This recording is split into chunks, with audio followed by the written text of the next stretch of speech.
Wala pang 10:00 ng urnaga ay nakarating na ako ng klinik ni Dra. Clemente. Tulad ng inaasahan, karamihan na naman sa mga buntis na katulad kong magpapa-check up ngayong araw ay kasama ang kanilang mga kanya-kanyang asawa. At tulad din ng nakagawian ko, nagpunta ako sa isang sulok kung saan naroon ang pinakadulong upuan at doon tahimik na ornupo. Baka kasi may magtanong kung nasaan ang asawa ko at mataranta akong sumagot. Lang ulit ko na kasing sinabi na nasa trabaho ang asawa ko sa tuwing may nagtatanong sa akin. Kanina bago ko ornalis ng bahay ay naghintay ako hanggang pumatak ang 9:30. Kagaya ng sinabi ko kay Senyorito Simon ay hihintayin ko siya para samahan ako. Ngunit ano nga ba ang aasahan? Naghintay ako sa wala. Para akong tanga na tingin ng tingin sa itaas hagdan at umaasang siya ay bababa ng baka bihis at sasamahan ako dito ngayon sa klinik. Mrs. Karen Santo Domingo. Napaigtad pa ako biglang marinig ang pagtawag sa aking pangalan. Dahil kilala na rin ako ng mabait na babaeng sekretarya ni Dra. Clemente ay napagawi na siya sa direksyon kung nasaan ako. Ma'am, kayo na po ang susunod. Halina na po kayo dito sa 100D. Magalang niyang pagyaya sa akin at bahagya pang iniawang ang kanina ay nakapinid na pintuan ng opisina ni Doktora. Bigla akong dinugol ng kaba. Nanlalamig ang aking pakiramdam. Gusto kong magpunta ng banyo na hindi ko mawari. Ganito ba ang pakiramdam ng isang nanay na malalaman na ang kasarian ng kanyang daladalang anak? Nakakakaba. Inayos ko aking sling bag bago ako dahan-dahan na tumayo at lumakad papasok sa silid kung nasaan si Doktora. Good morning, Doctor. Pagbati ko. Good morning, Mrs. Santo Domingo. Dits ganti naman niyang pagbati at saka tumago sa likuran ko ang kanyang mga mata at tila may hinahanap. Wala ka pa rin kasama? Nasaan si Mr. Santo Domingo? Kunot noon na tanong ni Doktora na kagaya pa rin ang dati ang suot. Puting uniforme at may nakasabit na stethoscope sa kanyang liig habang ang kanyang name template ay nasa kaliwang dibdib. Nakalimutan ko na sabihin sa kanya. Madalas po kasi talagang maaga siyang umaalis at kapag umuwi naman po ng bahay sa hapon ay pagod na, pagdadahilan ko na lang. Ewan ko na lang din kung bilhin pa ni Doktora ang alibi ko gayong paulit-ulit na lang na parang sirang plaka. Matapos ang ilang mga katanungan ay pinahiga na ako ni Doktora sa isang higaan na katulad ng sa hospital bed. Doon lang din matatagpuan sa kanyang opisina, ngunit may kurtina na kulay dark green na sadyang ginawang harang upang magkaroon ng privacy. Maraming aparato ang nakapaligid sa higaan. Pinababa ni Doktora ang aking suot na kulay itim na leggings hanggang sa pinakaibaba ng aking puson. May ipinahid siyang parang lotion sa ibabaw ng aking malaking tiyan. Mayroon siyang aparato na kinuha at saka inilapat sa aking tiyan habang nakatingin sa isang monitor. Maingay na katulad ng isang television na walang signal ang naririnig kong ingay. Isang malabong figura na black and white na tila gumagalaw ang nakikita ko naman sa monitor na malapit sa aking paanan. Mrs. Santo Domingo, eto na ang anak mo. Nakikita mo ba iyang nasa monitor? Siya na iyan. Muli akong tumingin sa monitor. Kung kanina ay para akong mahihimatay sa kaba. Ngayon naman ay waring may anghel na humaplos sa aking puso nang marinig ang sinabi ni Doktora. Bagamat hindi ko naman lubusang alam kung ano nga ba ang nakikita ko, sa sinabi niyang monitor ay napangiti ako sapagkat siguradong hayon na ang anak ko. Boy po ba or girl? Excited kong tanong. Well, matutuwa ang Senyora Loretta nito dahil sigurado na ang susunod na salinlahi ng kanyang pamilya. Congratulations! Iha, it's boy. Nanlaki pa ang mga mata ko sa naibulalas ni Doktora. Boy. Lalaki ang una kong anak. Hindi ko maiwasang napaluha sa sobrang saya. Lalong hindi ko mapangalanan ang pinaghalong saya at pagkasabik na aking nararamdaman. At okay naman ang kanyang lagay sa 100G ng tiyan mo. Dagdag pa ng Doktora. Lang sandali pa niyang inilapat sa aking tiyan ang hawak niyang bagay bago ako binigyan ng tissue upang punasan ang lotion o gel na kanyang inilagay sa aking tiyan kanina. Ipagpatuloy mo lamang ang pag-inom ng mga vitamins. Bili ni Doktora habang nagsusulat ng reseta ng mga vitamins na aking inumin. Nakaupo na ako ngayon sa upuan tapat ng lamesa ni Doktora. Naririnig ko siyang nagsasalita, ngunit lutang pa ako sa saya na nararamdaman dahil nalaman ko na ang kasarian ng aking unang anak. Sa lahat naman ng first time magka-baby ay si Mr. Santo Domingo ang parang hindi excited. Wala ka man lang kasama na nagpunta ka rito. Delikado sa gaya mo na buntis ang naglalakad ng mag-isa. Baka kung ano ang mangyari sa'yo ay hindi ka agad maisugod sa ospital. May himig na pag-alala sa boses ng mabait doktora. Busy po talaga ang asawa ko sa trabaho. Ayoko naman po siyang abalahin pa dahil marami na po siyang iniisip. Gusto ko rin po kasi siyang sorpresahin. Pagtatahi ko ng dahilan. Totoo naman na abala na tao si Senyorito Simon. Yun nga lang kapag ang isang tao ay mahalaga at mahal mo. Kahit gaano pa karami ang ginagawa mo ay iiwan mo para mabigyan ng oras. Hindi kami mahalaga sa kanya. Kaya hindi niya kami binibigyan ng importansya. Heto ang mga kailangan mo pang vitamins. Inabot sa akin ni doktora ang reseta. Salamat po doktora, alis na rin po ko. Magalang kong pagpapasalamat at pamamaalam. Tumayo na rin si Dra, Clemente nang tumayo ako. Mag-ingat ka sa karen. Pakaingatan mo ang anak mo dahil siya ang kasalukuyang tagapagmana ng mga Santo Domingo at ipaabot mo ang masayang pagbati ko sa buong pamilya mo. Lalong-lalo na kay Senyora Loretta. Pahabol na bilin ni doktora. Ngumiti ako at ang nasumagot ng opo, ngunit may halong pait. Tagapagmana? Mulat-mula nga ay hindi siya tinatanggap na anak ni Senyorito Simon na kanyang ama. Maging tagapagmana pa kaya? At isa pa'y walang halaga sa akin kung tagapagmana man ang anak ko o hindi. Ang mahaag sa ngayon ay maipanganak ko siya ng maayos at ligtas, sabi ko sa aking isipan. Tumuloy ako sa pribadong kwarto ni nanay. Lalaki po ang unang apo ninyo. Masaya ko pang niladlad ang resulta ng aking ultrasounds at ipinakita ang larawan ng aking anak kay nanay na nananatiling nakapikit lamang. Heto po siya, nay. Inilapit ko pa sa mukha ni nanay ang ultrasounds na hawak ko. Excited na po ko, nay. Ano po kaya ang itsura ng anak ko? Kamukha ko kaya o kamukha ni Senyorito? Sana kamukha na lamang ni Senyorito para siguradong gwapo. Kinikilig pa ako habang ini-imagine ang gwapong mukha ng Senyorito na maging kamukha ng aking anak. Iniisip ko rin na baka magbago na ang isip ni Senyorito kapag nalaman niyang magkakaroon na siya ng junior. Kaya naman matapos lamang ang ilang sandali ay nagpaalam na ako kay nanay. Excited na akong ipaalam kay Senyorito ang kasarian ng aming unang anak. Sabik na sabik akong urnuwi ng bahay. Hindi maalis-alis ang malapad ng ngiti sa aking labi. Gusto kong magtatalon o kaya ay magsisigaw sa sobrang saya na aking nararamdaman. Magiging nanay na ako at isang sanggol na lalaki ang magiging panganay ko. May lalaki na sa pamilya namin dahil pareho kaming babae ni nanay. Halos takbuhin ko ang 100 ng bahay nang bumababa na ako sa taxi ng aking sinakyan pauwi. Mabuti na lamang at flat shoes ang gamit kong sapatos at hindi ako natapilo. Pagpasok ko ay nabungaran ko na naman na paakyat sa itaas ng hagdan si Senyorito Simon. Nagmadali na naman akong lumakad at hindi alintana ang malaki kong tiyan para siya ay abutan bago makapasok sa kanyang silid. Senyorito Simon, malakas kong pagtawag na may halong galak sa aking boses.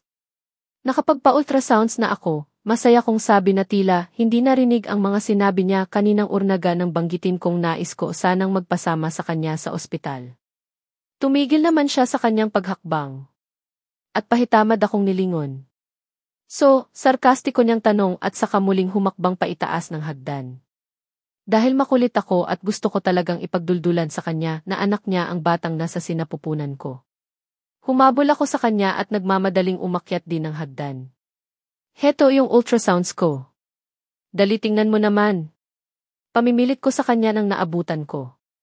Iwinagayway ko pa sa harapan niya ang ultrasounds na hawak. Ngunit hindi man lang niya tinapunan kahit isang sulyap at nagtuloy-tuloy lamang siya sa pag-akyat nang hindi ako pinapansin. Ngunit ayoko talagang magpatalo. Sinundan ko pa rin siya kahit nahihirapan na akong humakbang dahil sa dobleng bigat na dinadala ko. Una ang bigat ng sarili kong katawan at ang bigat ng anak ko sa loob ng aking malaking tiyan. Nang maabutan kong muli si Senyorito Simon ay agad akong humawak sa kanyang kanang braso upang hindi siya agad makaalis. Ano ba? Mabalasik niyang bulyao sa akin at marahas niyang inalis ang pagkakapit ng kamay ko sa kanyang braso na dahilan para mawalan ako ng balanse. Hindi na paghandaan ng aking katawan na ganun ang kanyang magiging reaksyon sa aking paghawak.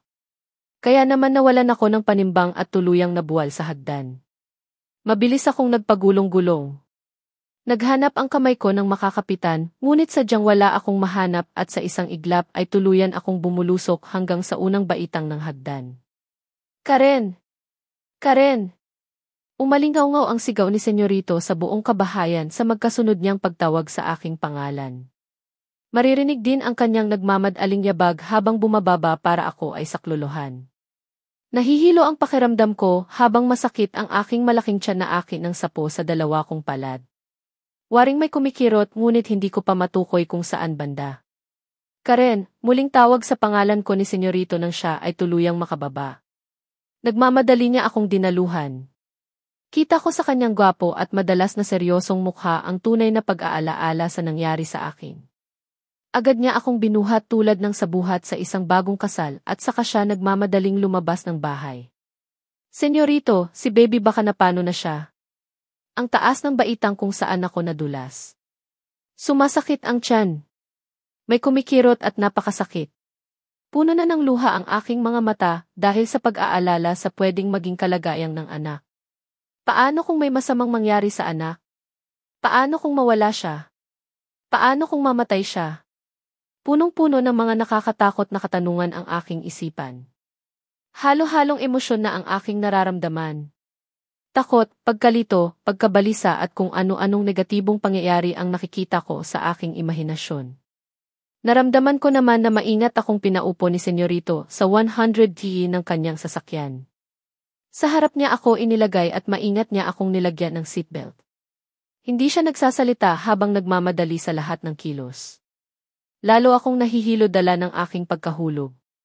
Lumalala na rin ang sakit na aking nararamdaman sa aking tiyan at balakang. Ang sakit hindi ko na napigilan na hindi dumaing sa nararamdamang sakit. Dadalhin na kita sa pinakamalapit na ospital. Narinig kong sabi niya at mabilis na pinapaandar ang kanyang mamahaling kotse. Hindi ko napansin na nabuksan niya na pala ang gate. You're bleeding. Ha? Naguguluhan kong tanong at sinundan kung saan nakatingin si Senyorito Simon. Sa aking binti. Sa aking binti na may umaagos na dugo. Agad akong urniwas ng tingin. Ayokong makita ang buhay na dugo na umaagos mula sa akin. Dinudugo ako.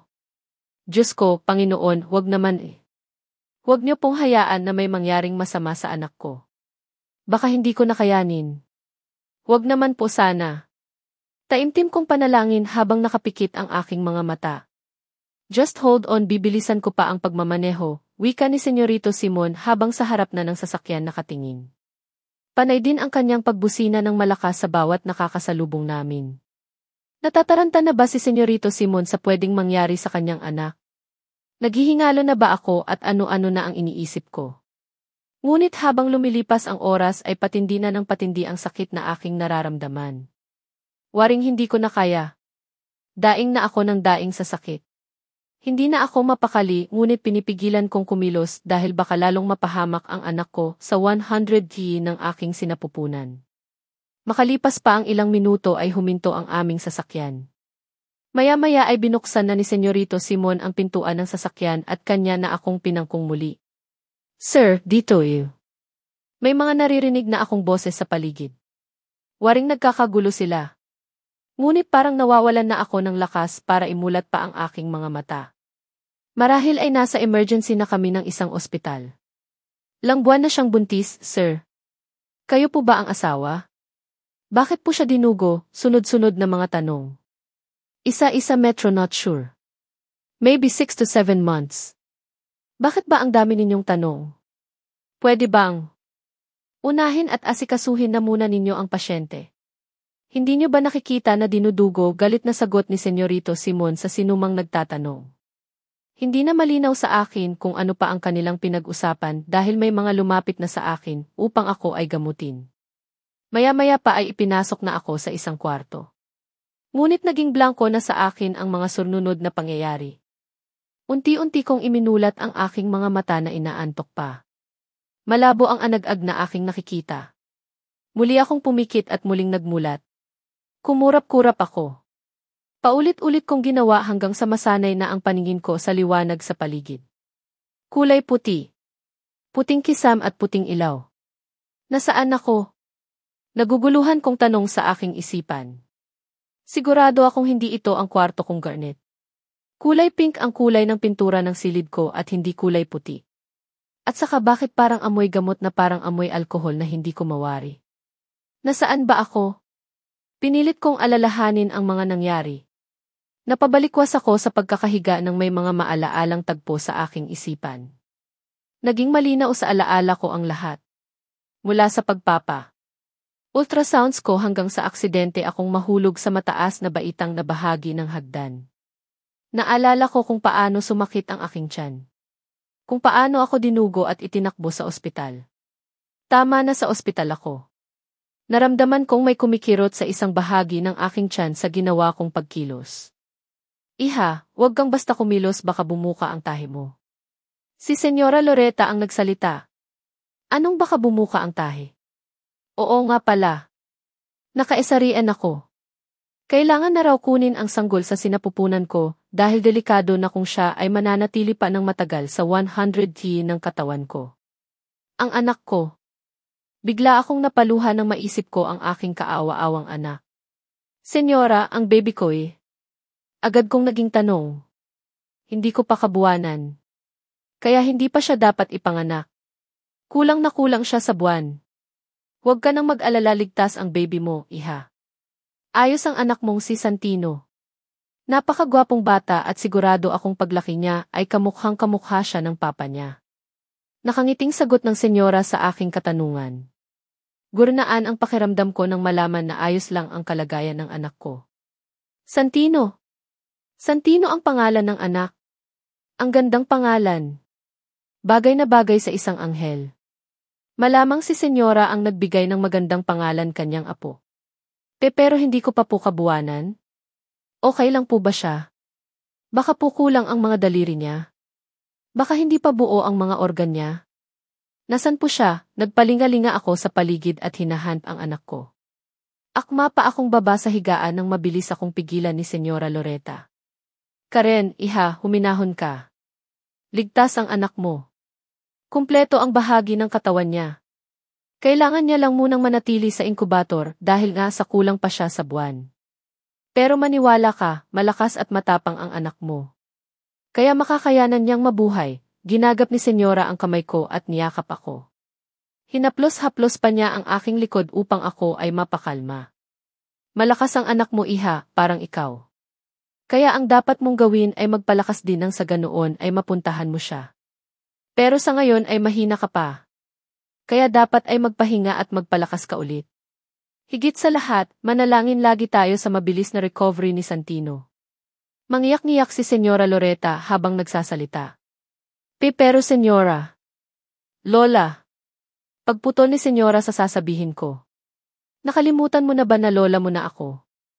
Ayoko nang tinatawag mo akong senyora. Maliwanag ba ka rin?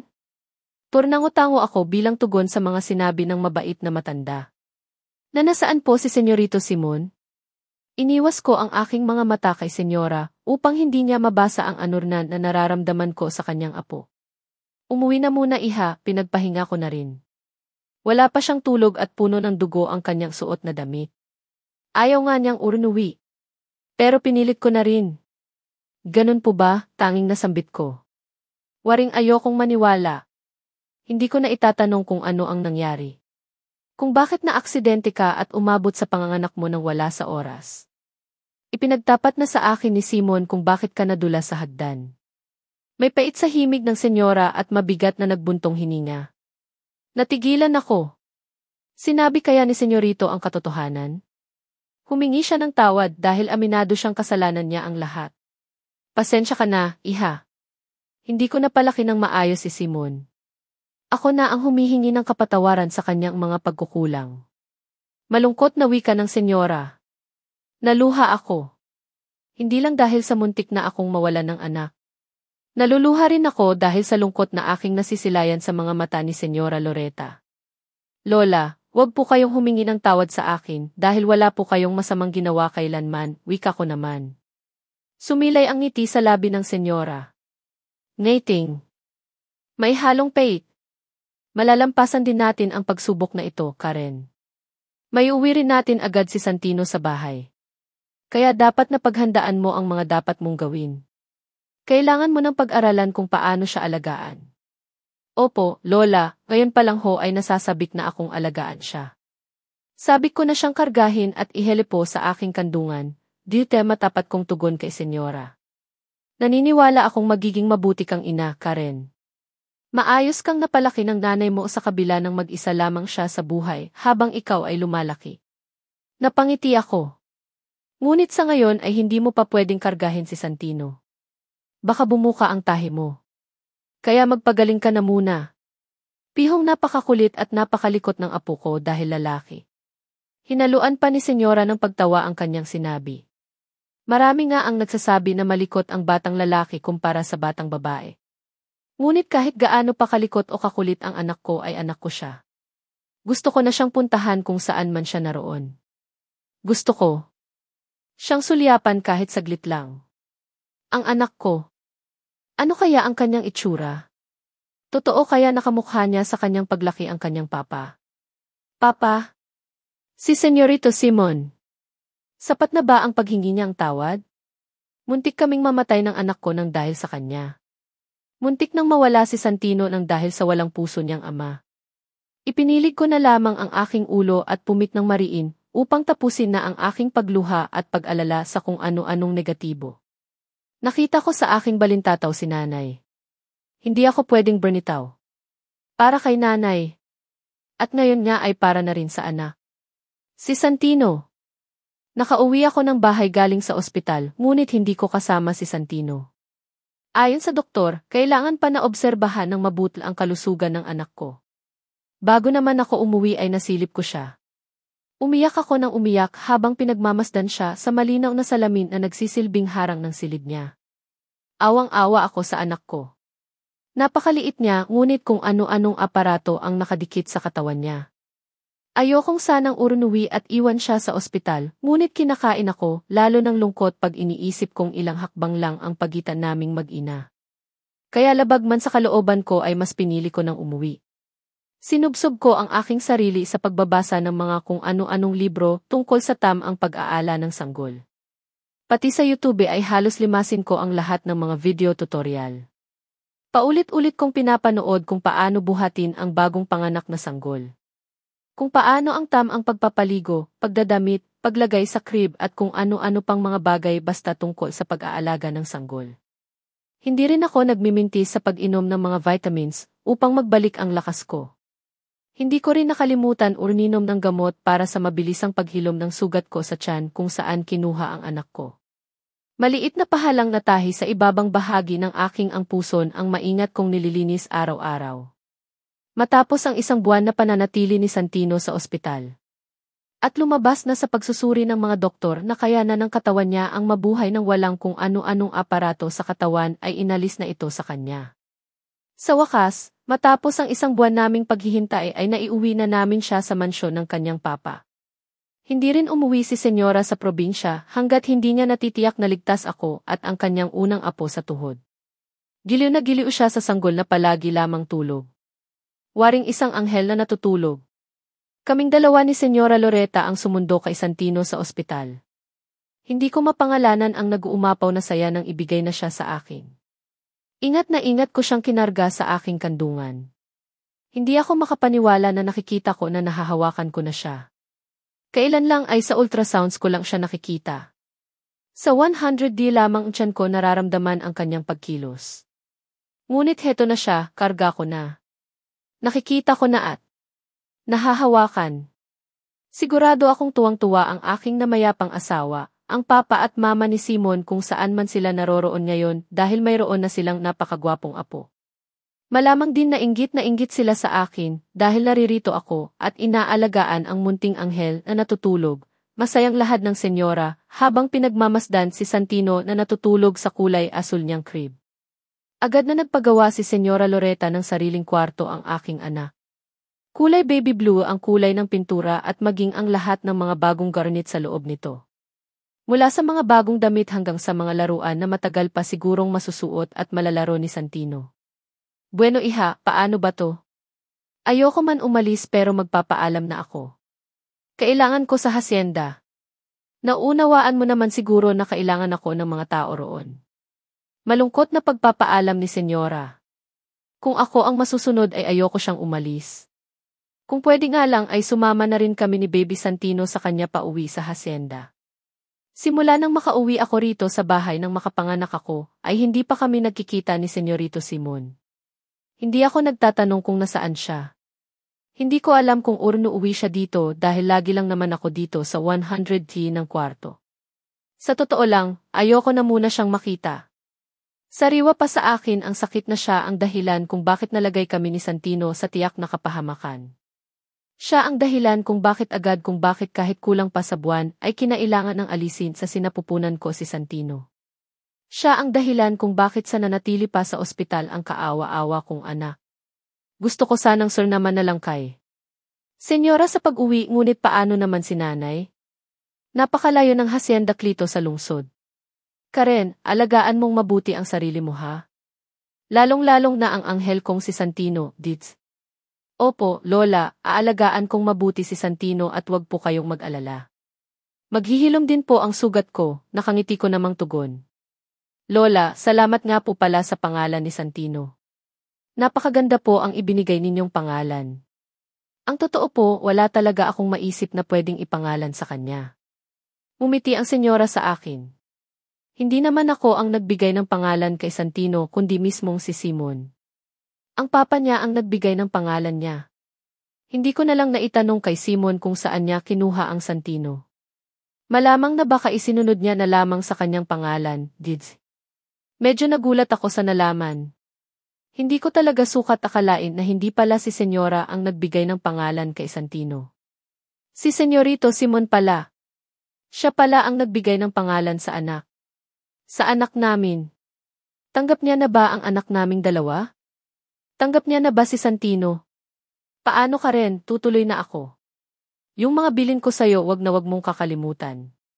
Alagaan mong mabuti si Santino at wag kang magpapaapi kay Simon.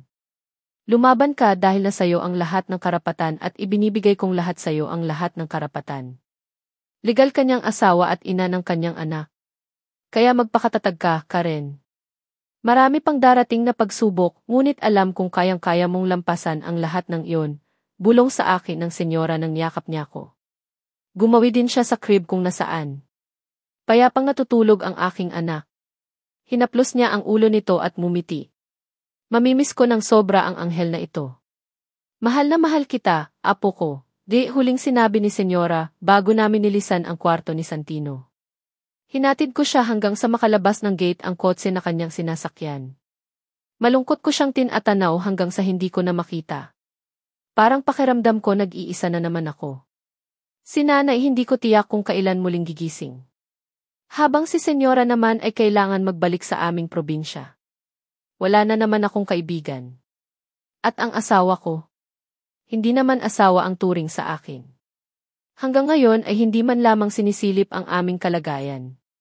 Hindi man lamang kakikitaan ng pagkasabik sa anak niya. Niyakap ko ang aking sarili sa katumingala sa langit. Pumikit ako at urnusan ang panalangin. Makaya ko sana ang bagong yugto ng buhay ko. Isang mahabang buntong hininga ang aking pinakawalan bago pumasok ng mansyon. Senyorito, narito ka na pala. Humakbang ako papalapit kay Senyorito Simon nang mamataan ko siyang pumasok sa 100T ng bahay. Tamang-tama naman na, alabas kami ni Santino para siya ay aking paarawan sa magandang sikat ng araw ngayon. Alas 7 pa lang ng umaga at tamang-tama lamang sa balat ang init. Mabuti naman at umuwi ka na. Nakangiti kong pagbati sa kanya. Umaakto ako na parang walang masamang nangyari nang huli kaming magkausap. Gayon na muntik na kaming mapahamak na mag-ina. Halos magdadalawang buwan ko na rin siyang hindi nakikita. Sa hating gabi ay lihim din akong naghihintay kung darating siya, ngunit wala talaga. Hindi talaga siya uwi. Minsan naman na nabanggit ni Senyora noong naririto pa siya na nasa isang business trip sa labas ng bansa si Senyorito Simon. Malamang na totoo at ngayon lang siya nakauwi galing sa kung saang bansa siya galing. Tumigil naman siya sa paglalakad at bumaling sa amin ng kanyang anak. Tingnan mo si Santino, ang anak mo. Hindi ba kay bilis niyang lumaki? Kita mo yung pisngi niya ang umbok na. Tumataba na rin siya, hindi ba? Duda, sabay haplos ko pa sa mamula-mulang pisngi ng aking anak na tulog habang aking karga. Tiningnan naman ni Senyorito ang anak. Pero agad din namang turnalikod at wala man iaging komento. Hindi mo man lamang ba kakamustahin ang anak mo? Hindi mo man lang ba siya kakargahin? Dude, pahabol kong sabi sa aking asawa. Huminto siyang muli sa paglalakad. Buhatin mo naman ang anak mo at alam mo tama ang sinasabi nila na nakakatanggal ng pagod kapag may anak ka na. Lumapit ako sa kanya at inaabot si Santino. Mataman lang siyang nakatingin sa akin at hindi kumikilos kahit inaabot ko na sa kanya ang kanyang anak. Hindi ko talaga alam kung saan ba nanggaling ang kakapalan ng mukha mo para ipaangkin sa akin bilang anak ang batang iyan. Madiin niyang sabi. Medyo nagulat ako ngunit hindi ko pinahalata. Binaliwala ko na lamang ang narinig at pilit pa rin akong ngumingiti. Ang daddy mo Santino kung ano-ano ang sinasabi. Baling kong sabi sa aking anak na natutulog. Kahit anong gawin mo. Hindi ko matatanggap ang batang iyan bilang anak ko. Una pa lang ay nilinaw ko na sayo, ngunit sadyang makapal ang mukha mo. Dite, mabalasik niyang sabi sa akin, habang iniiwasan tumaas ang kanyang tinig. Sumakit ang puso ko, sinabi niya, pero ayokong umiyak at makita na naman niya ang kahinaan ko. Hindi ako papayag na itatwa niya si Santino. Pagod ka na siguro kaya kung ano-ano na ang sinasabi mo. Mabuti pa siguro ay magpahinga ka na at saka muna lang kargahin ang anak mo, malumanay kong pananalita. Bingi ka ba? Tanga. Anong hindi mo naiintindihan? Bulyaw niya sa mukha ko. Mukhang nagulat maging si Santino sa kanyang sigaw, kaya naman pumalahaw ng iyak ang kawawa kong anak. Tahan na anak. 11 pagpapatahan ko at hinihele-hele pa ang humihikbing si Santino. Tila natilgilan din naman si Senyorito Simon sa kanyang biglaang pagsigaw. Kung hindi mo ko matanggap bilang asawa mo, hindi naman ako makapapayag na baliwalain mo ang anak ko na anak mo rin. Baliwalang saad ko at patuloy lamang sa paghihele. Gawin mo kung anong nais mo pero itatak mo dyan sa utak mo na kahit anong gawin at sabihin mo. Hindi kita kikilalanin bilang asawa dahil alam ko lang naman ang habol mo sa akin. Ang pera ko, hindi ba? Ang kayamanang meron ako pantusto sa pagpapagamot sa nanay mo na hanggang ngayon ay hindi pa gumigising at gusto mo pang ariin ko ang anak mo na hindi ko alam kung paano nabuo, asik niyang litanya. Kahit nasa katinuan ako ay hindi ko sisipingan ang klase ng babaeng gaya mo, dagdag pa niyang pang-iinsulto sa akin. Tumingin ako sa mukha niya ng diretsyo. Isipin mo na ang gustong mong isipin. Insultuhin mo na ang buong pagkatao ko. Pero hindi mo ko mapipigilan bilang ina ng anak ko na ipagpilitan na ikaw ang tatay niya. Madiin ko rin namang wika at matapang na sinalubong ang matalim niyang pagtitig sa akin. At hindi mo rin ako mapipilit, muli. Niya rin sagot sa mabalasik na mukha. Bakit hindi mo ipad na test ang dugo ng anak, suhestyon ko. Napangisi si Senyorito Simon sa narinig. At talagang hinahamon mo pa ako. Hindi ba't mas nakakainsulto sa pagkatao mo ang malaman na ang sarili mong asawa at itinuturo mong ama, kunoin ng anak mo ay magsasagawa ng test para matiyak kung ako nga ba ang tatay ng anak mo? Alam kong malaking insulto sa aking pagkatao kung magsagawa ng test sa pagitan ni Senyorito at ng aming anak, ngunit kung iyon lang din ang paraan para matanggap niya si Santino ay handa kong tanggapin kahit malaman man ng ibang tao. Wala akong pakialam sa sasabihin nila. Basta ipaglalaban ko ang aking anak. Ang karapatan ng aking anak. Higit sa lahat, gusto ko ng pagtanggap. Ang tanggapin ni Senyorito Simon si Santino bilang anak. Nakakainsulto. Hindi ba't matagal mo na akong iniinsulto? Pinaparatangan ng mga pagbibintang na hindi alam kung ano ba ang tunay kong pagkatao. Maaring masama ako sa paningin mo pero hindi mo naman alam kung ano nga ang tunay na ako dahil nabubulag ka ng galit mo, bigkas ko sa mahinahong tono ng boses. Pwede bang tantanan mo ko riyan sa drama mo? Kung wala kang pakialam sa mga sinasabi ko, pues patas lang tayo dahil wala rin akong pakialam sa'yo. Lalong-lalo na riyan sa anak mo. Duta mariin niyang salita bago kayo miiwanan ni Santino. Dinig ko pa ang malakas ng pagsara ng pintuan ng kwarto niya sa itaas. Binalingan ko ang sanggol na nasa aking bisig. Santino, anak ko. Huwag kang mag-alala kahit anong gawin ng papa mo. Hinding-hindi niya ako mapapasuko. Ngayon pa ba na narito ka na anak? Kayong dalawa ni nanay ang sandigan ko anak ko. Kaya sabihan mo yung guardian angel mo na gisingin na si Nanay Karina, bulong ko kay Santino na ngumingiti pa habang mahimbing sa pagtulog. Tandaan mo anak ko, ipaglalaban ka ni mama sa papa mo hanggang sa matanggap ka niya. Mabilis na po siyang nakakadapa at gumagapang, Lola. At tama po talaga ang sinabi ninyo na malikot siya kapag lumaki. Dahil ngayon pa lang po ay napakalikot niya na. Kaya hindi ko na po siya itinatabi sa akin kapag ako ay natutulog. Baka po kasi mahulog siya sa kama nang hindi ko namamalayan. Napakagutumin din po niya, Lola. Maya po ay dumedede. Dito masaya kong mga kwento kay Senyora Loretta. Tuwang-tuwa naman ang mabait na senyora habang navi-video call kami at pinapanood niya ang mga ginagawa ni Santino na nasa 4 na buwan na at napakabilis ng gumapang. Ang likot-likot na nga ng baby na iyan. Napakagwapo naman ng mana sa papa niya. Santino apo, si Mamita ito. Tawag ng senyora sa apo niya. Tila nakakaintindi naman na tumingin sa screen ng cellphone si Santino. Pagkakita niya sa mabait na senyora ay bumungis-ngis siya at tuwang-tuwa nang makita ang mukha ng mabait niyang Mamita. Ikinawag-kawag pa niya ang kanyang maliliit na braso habang maingay na ipinapadyak naman ang mga paa. Mamita ang nais itawag ni senyora sa kanya ni Santino. Ayaw niya raw din Lola dahil yun na ang tawag namin sa kanya. Kaya ngayon pa lang ay sinasanay ko ang anak ko na naririnig ang salitang Mamita. Tuwang-tuwa po siya Lola. Kilalang-kilala niya na po ang boses ninyo. Natutuwa rin ako sa pagkabibo ni Santino. Lagi siyang nakangiti kapag kinakausap. Ani mo ay naiintindihan niya kung sino man ang sa kanya ay nakikipag-usap. Halos araw-araw naman kaming mag-video call ni Senyora, kaya naman hindi na nakapagtataka na kilala siya ni Santino. Lagi kaming tinatawagan ni Senyora sa araw-araw. Hindi raw kumpleto ang araw niya na hindi nakikita ang apo niya sa tuhod. Mahal na mahal niya ang anak ko at labis kong pinasasalamatan sa may kapal ang bagay na yun. Mas kilala pa nga ng anak ko ang kanyang Mamita kaysa sa sarili niyang ama. Madalang lang sa patak ng lilan umuwi si Senyorito Simon dito sa bahay. Matutulog lang o kaya naman ay may kukunin lang na garnit. Hindi rin siya nagtatagal na parabang napapaso dito sa 100K ng bahay. Kinakamusta ko naman siya, ngunit sumasagot lang siya ng pabalang at kung minsan naman ay hindi ako pinapansin. Pinapapadama niya talaga na wala siyang pakialam sa kanyang anak na siya namang ikinalulungkot ko. Kung sanang ako na lang ang kanyang binabaliwala at hindi dinadamay si Santino. Kahit sulyapan man ang kanyang anak ay hindi niya ginagawa. Madalas ay nasa business trip daw siya sa labas ng bansa. Hindi ko alam kung trabaho nga ba ang dahilan ng pag-alis niya ng bansa o pinupuntahan niya lamang ang babaeng tunay niyang mahal. Si Senyorita Daphne nakasalukuyang din na nasa ibang bansa. Siguro ay doon sila lihim na nagkikita at nagsasama. Doon nga naman ay malayo at hindi malalaman ni Senyora Loretta. Masakit man sa kalooban na ang lalaking aking pinakasalan at ama ng aking anak ay may ibang minamahal ay pilit ko na lamang binabaliwala.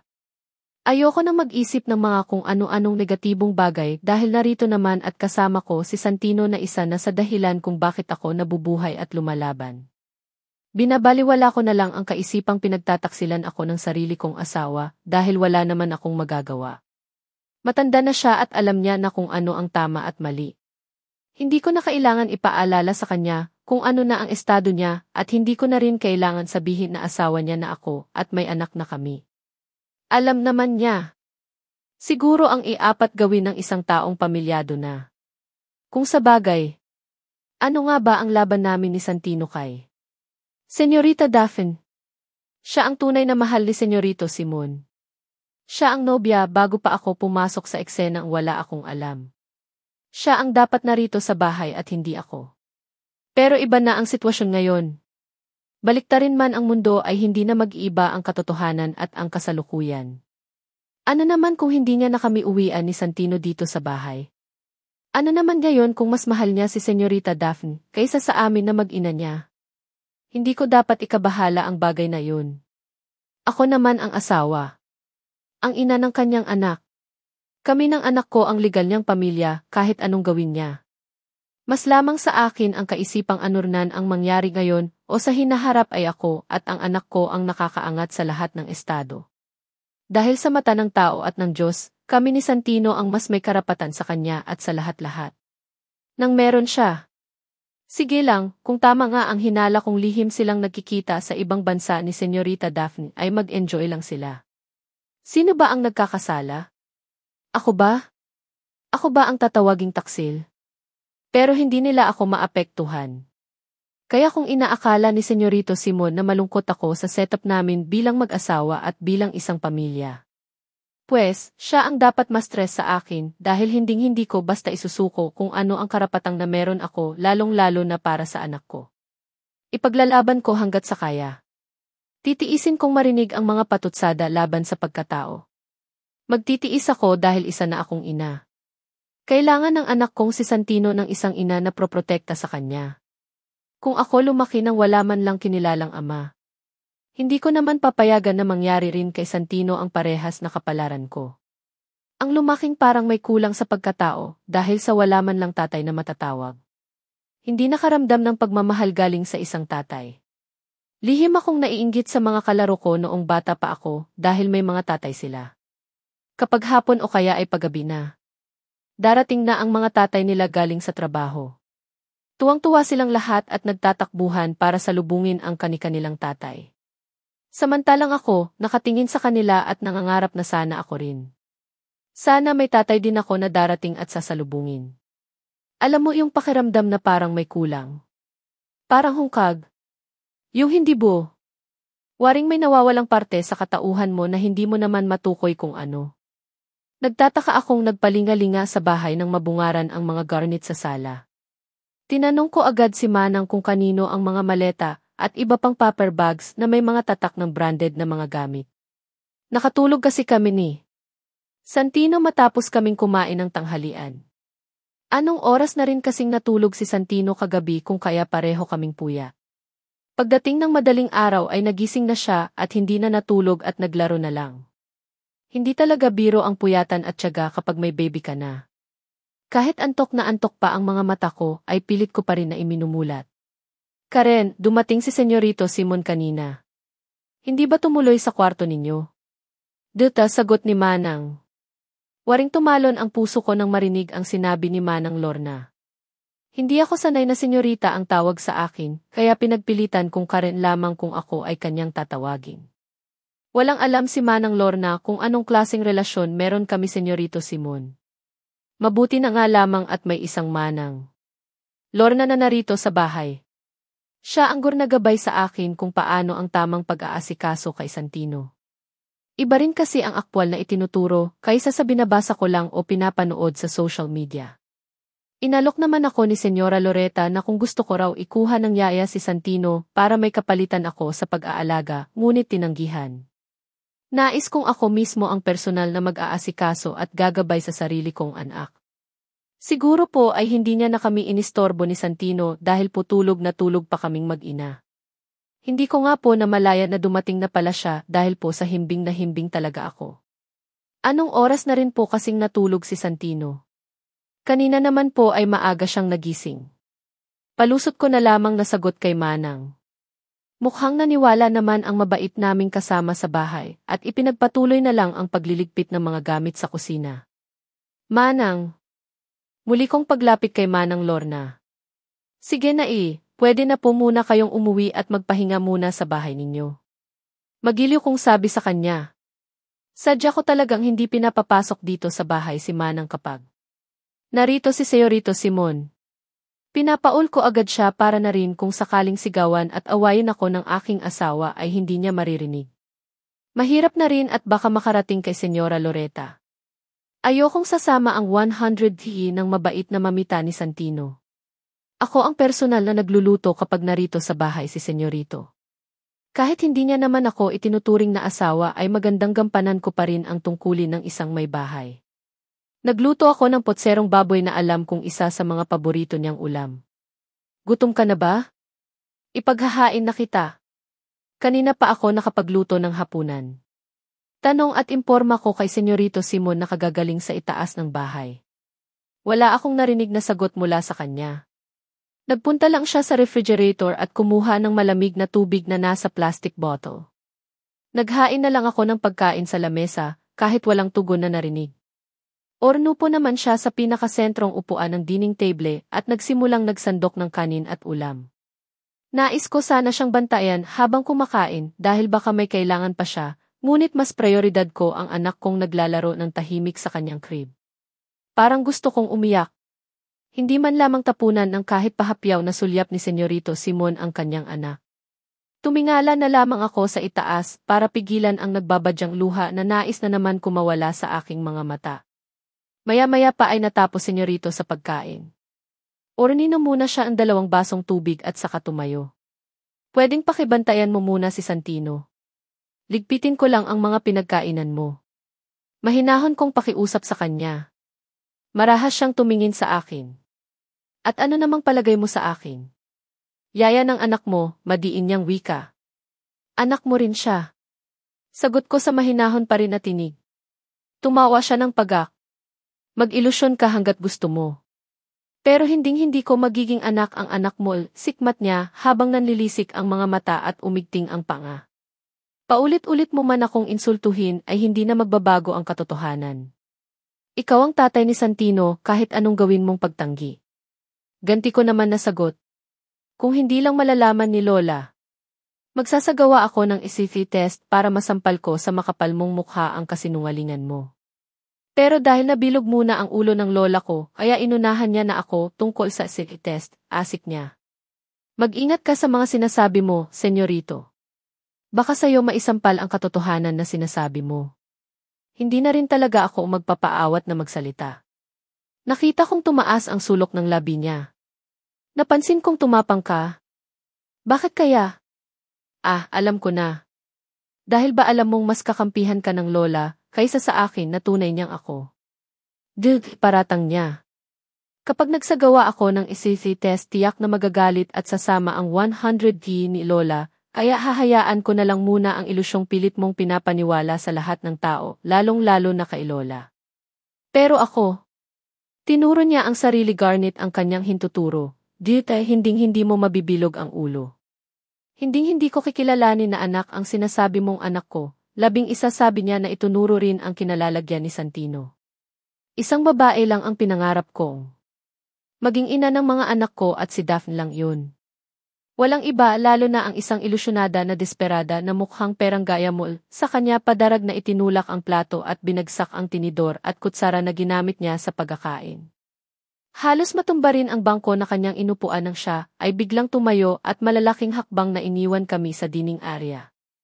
Napatingin ako sa anak ko na nakatingin lang din sa akin, habang nakasubo ang tither na hugis paa na kanyang hawak-hawak. Santino, behave ka lang anak ha. Ligpitin lang ni mama tong mga pinagkainan ng papa mo. Turan ko sa anak ko na tila naintindihan ang sinabi ko at mumiti rin kahit tulo, away ang laway sa walang sawang pag-atngat ng laruan. Masarap pala talaga maging isang ina. Kahit gusto mo nang maiyak sa sama ng 100D, pero isang ngiti lang ng anak mo na papawi na lahat. Hello, If's dearest sister-in-law. Medyo nagulat pa ako nang mabungaran si Senyorita Celine na prente at elegante na nakaupo sa sofa sa sala. Galing kasi kami sa likod ng mansyon at doon kami nagpahangin ni Santino. Hi, Senyorita. Kimi kong pagbating pabalik sa kanya. Hindi ko kasi alam kung paano siya pakikitunguhan lalo at nagulat ako na magpupunta siya rito ngayon. Gusto mo ba ng maiinom? Tubig, kape, juice. Nagugutom ka ba? Aligaga kong mga tanong. Don't bother. Hindi ako nauuhaw at along nagugutom. Bali walang sagot niya sa ngumiti ng pinagmasdan si Santino. Oh. Santino right, tanong niya habang nakatingin sa karga-karga kong anak na matamang din na nakatingin sa kapatid ng kanyang ama. Tila kinikilala ang bagong dating at ngayon niya lang nakita ang mukha. Santino, come here na baby. Pagtawag ni Senyorita Celine habang itinaas ang 2 kamay upang kunin si Santino. Sa pagkamangha ko ay sumama naman si Santino sa kanya nang kunin niya ito sa mga bisig ko. Palibhasa hindi pa naman marunong mangilala si Santino, aya agad surnama o pwede rin naman naramdaman niya na magkadugo silang dalawa. You know me, baby. Kilala mo ba kung sino ako, ha? Tanong ni Senyorita Celine, kay Santino na nakangiti habang hinahaplos ng maliliit na kamay ang makinis na mukha ng tiyahin. Niyakap naman ni Senyorita si Santino at pinugpog ng halik ang pamangkin. Tuwang-tuwa naman ang anak ko na tila nakikiliti sa ginagawa ng kanyang tiyahin. Akala ko pa naman ay baka maging si Senyorita Celine ay ayaw kay Santino. Alam ko kasing best friend niya si Senyorita Daphne at isa rin siya sa galit dahil sa biglaan kong pag-eksena sa relasyon ng kanyang kuya at matalik na kaibigan. Sorry naman baby ko. Ngayon lang nakauwi si Tita Celine. Muli niyang pinaghahalikan si Santino na panay ang hagikik at tawa. Tama si Lola, napaka-cute mo naman talaga. Love na love kita. Hindi pa napigilan ni Senyorita na pisilin ang pisngi at ang matangos na ilong ng pamangkin. Giliw na giliw talaga siya sa anak ko. Wala akong makitang pagkukunwari sa kanyang kilos. Gustong-gusto niya talaga si Santino sa nakikita ko. You know what? Maraming pasalubong sa'yo si tita. May kinuha si Celine sa isa sa mga paper bags na nakalapag sa carpeted na sahig ng sala. Maraming paper bags at siguradong libo-libo ang presyo ng mga bagay na nakasilid doon. This is for you, baby. Isang ternong kulay asul na damit at short na tatak branded ang kinuha niya sa 100T ng paper bag. At parang nakakaintindi na talaga si Santino dahil pumapalakpak pa habang nakatingin sa darnit na pasalubong sa kanya. Nagustuhan niya siguro at nagpapasalamat sa tiyahin. Hindi lang ito ang pasalubong ni tita sayo. Marami palang toys, shoes and books. Inaabot ng anak ko ang hawak na laruan ni Senyorita Celine na isang single motorbike na galing din sa isa sa mga paper bags na dala niya. You like this? Tanong niya sa pamangkin at agad inabot kay Santino ang hawak niyang laruan. Kapag big boy ka na baby, I will buy the most expensive motorbike just for you. Sabay halik sa namimintog na pisngi ni Santino. Oh, don't call me tita. I want you to call me mommy. Mommy Celine ang itawag mo sa akin. Mommy. Okay. Mama naman ang itatawag sa akin ni Santino kapag marunong na siyang magsalita. Para namang matagal na silang magkakilala samantalang ngayon lang sila nagkita at nagbonding. Marunong palang makipaglaro ang hipag ko sa baby. Kung susuriin mo kasi ay wala sa sosyal na gaya niya ang maging magiliw lalo na sa isang batang makulit. Lukso ng dugo ba ang tawag doon? Bakit yung mismong ama ni Santino hindi nararamdaman kung anurnan ang meron sa lukso ng dugo na iyon? Sorry, Karen, wala akong pasalubong sayo. Alam ko naman kasing hindi tayo pareho ng taste sa kahit anong bagay. Alangan namang magpunta ako sa crowded na palengke at makipagsiksikan sa mga tao just to buy you cheap clothes, diba? Nakangiti pa siya habang nagsasalita at nakatingin sa akin. Yung ngiting alam mong peke at mapang-insulto. Nagbuntong hininga ako at saka pilit din gumiti at sumagot. Okay lang, senyorita. Ang maalala mo si Santino ay lubos na ang pasasalamat. Maraming salamat sa mga pasalubong mo sa kanya. Salamat rin at gusto mo siya. Tao sa puso kong sabi. Hindi katulad ng pakikisama niya sa akin ang kung paano niya tratuhin ang anak ko na pamangkin niya. Alam kong walang halong kaplastikan ang pinaparamdam niyang pagmamahal at tuwa sa pagkakaroon ng isang pamangkin. And beside the way may mga pasalubong din ako para kay Kuya Simon. Tiyak matutuwa ang kapatid ko kapag nakita niya ang magazine na to. Iniladlad ni Senyorita Celine ang magazine na hawak upang makita ko ng mabuti. Wala sa 100D ko naman na sinulyapan. At ang cover lang naman ng magazine ay walang iba kundi ang babaeng mahal na mahal ni Senyorito Simon. Si Senyorita Daphne na napakaganda, sexy at elegante sa suot niyang kulay itim na darnit at nakalantad ang maputi, makinis na balikat at braso habang may hawak na mamahaling bag. Napakaganda nga naman niya. Nakakainggit ang best friend ko, hindi ba? Maganda na, napaka-sexy pa. Kung kaya naman hindi nakapagtataka na maging sikat siya agad bilang modelo sa New York. Pagbibida ng hipag ko sa kanyang matalik na kaibigan at dating nobya ng kuya niya. Alam ko naman na gusto niya akong insultuhin. Pinapamukha niya sa akin na walang-wala ako kung ikukumpara kay Senyorita Daphne. Alam ko rin naman na wala akong laban kahit pa sa dulo ng buhok ng kanyang matalik na kaibigan. Sino ba naman ako? Marangal naman ang trabaho ni nanay bilang kasambahay sa mansyon ay hindi pa rin maikakaila na isa lang naman talaga akong hamak na tagasilbirin sa kanilang mayayaman. Ngunit ganun pa man, pinalaki ako ni nanay na dapat makontento sa simpleng buhay na meron kami. Payo niya rin na huwag akong maiinggit kung ano ang meron sa iba dahil isa yung malaking kasalanan.